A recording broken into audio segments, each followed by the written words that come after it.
Genesis chapter 19 Sodom and Gomorrah destroyed.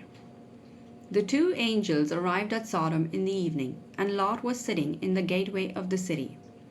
When he saw them, he got up to meet them and bowed down with his face to the ground. "My lords," he said, "please turn aside to your servant's house. You can wash your feet and spend the night and then go on your way early in the morning." "No," they answered, "we will spend the night in the square."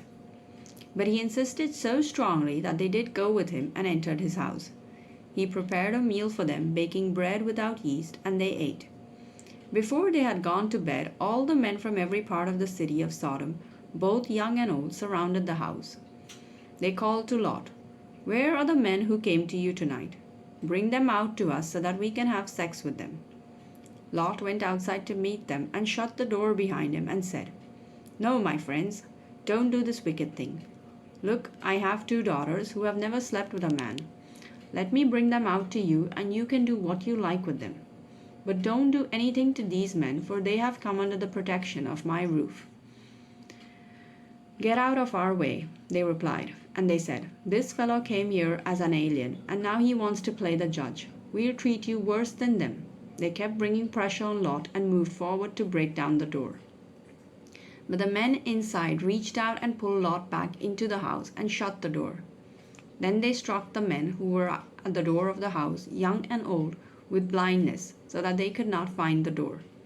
The 2 men said to Lot, "Do you have anyone else here, sons-in-law, sons or daughters, or anyone else in the city who belongs to you? Get them out of here, because we are going to destroy this place. The outcry to the Lord against its people is so great that he has sent us to destroy it."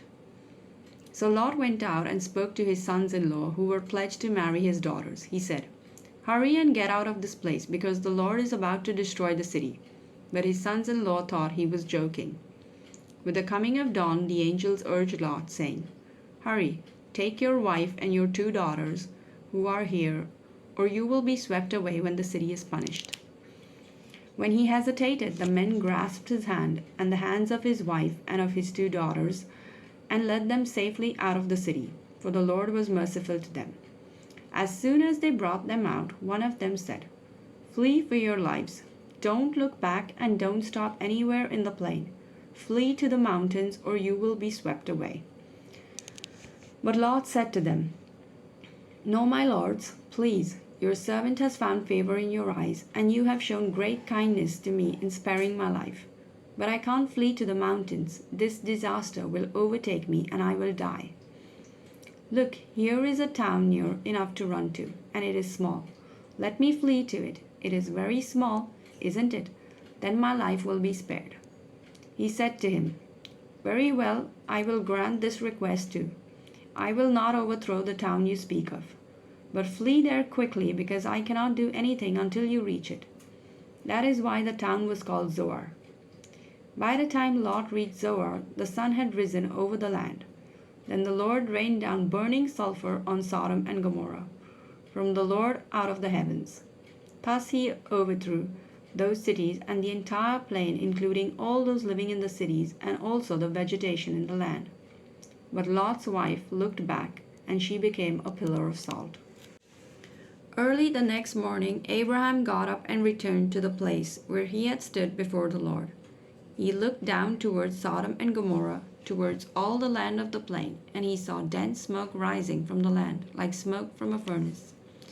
So when God destroyed the cities of the plain, he remembered Abraham, and he brought Lot out of the catastrophe that overthrew the cities where Lot had lived. Lot and his daughters.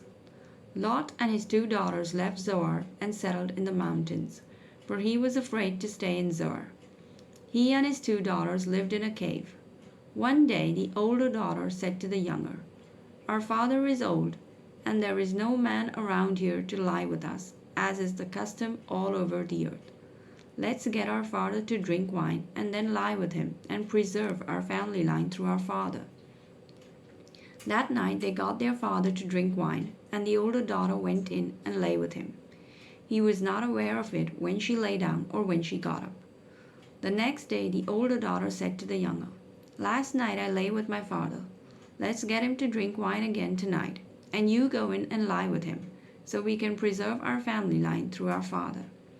So they got their father to drink wine that night also, and the younger daughter went and lay with him.